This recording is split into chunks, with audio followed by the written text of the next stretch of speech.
일단 첫 번째는 증상이 완화가 돼야죠. 아토피의 가장 큰 특징이 피부가 빨갛게 염증 반응이 생기고 아주 심한 가려움이 생기고 그리고 사람에 따라서는 열감을 느끼는 이런 것들이 있을 수 있는데 이런 열감이 덜해진다, 피부에 붉은 염증 반응이 줄어든다, 가려움이 감소된다 이런 증상의 완화가 아토피 치료가 잘 되고 있는 신호라고 보시면 됩니다.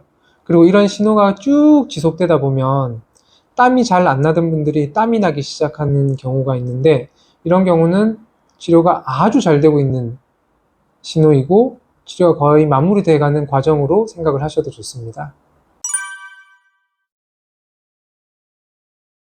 일단 아토피가 생기는 이유가 몸에서 생기는 과잉열에 대한 조절 능력이 안 되기 때문입니다. 체온이 올라가게 되면 몸에서는 체온을 식히기 위해서 피부 쪽으로 혈액을 굉장히 많이 보내게 되고 그리고 피부에서 여러 가지 땀 배출 그리고 복사열을 배출하는 과정을 통해서 식혀진 상태에서 다시 내부로 들어오면서 체온을 유지하게 되는데 이런 과정에서 체온 조절이 잘 안 되는 분들이 아토피가 잘 생기고 아토피가 생겼다는 것은 이미 체온 조절이 안 되고 있다는 뜻입니다.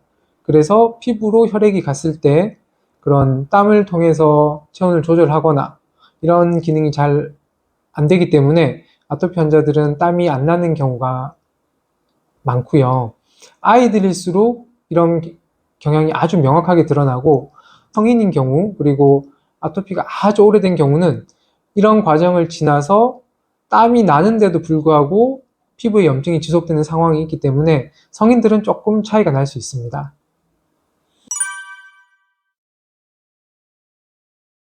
이거는 시기에 따라서 달라질 수 있습니다. 아까 아토피가 생기는 이유가 열이 너무 과하게 생기고 그거에 대한 조절 능력이 떨어지면서 피부 조직이 깨지는 이런 과정에서 생긴다고 말씀을 드렸는데 땀이 잘 난다는 거는 단순히 땀뿐만이 아니라 땀을 내기까지 어떤 체온 조절 과정이 아주 원활하게 진행되고 있다는 한 가지 신호라고 보시면 되거든요.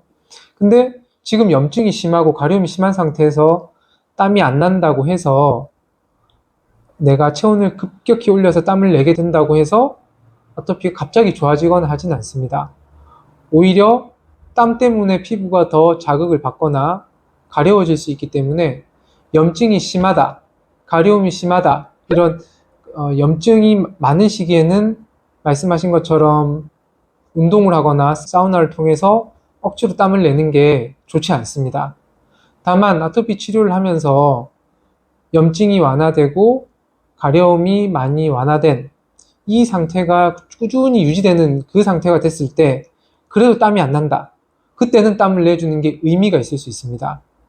정리해서 말씀드리면 내가 현재 아토피 증상이 심하다 할 때는 땀 내쉬는 게 오히려 악화가 될 수 있어요.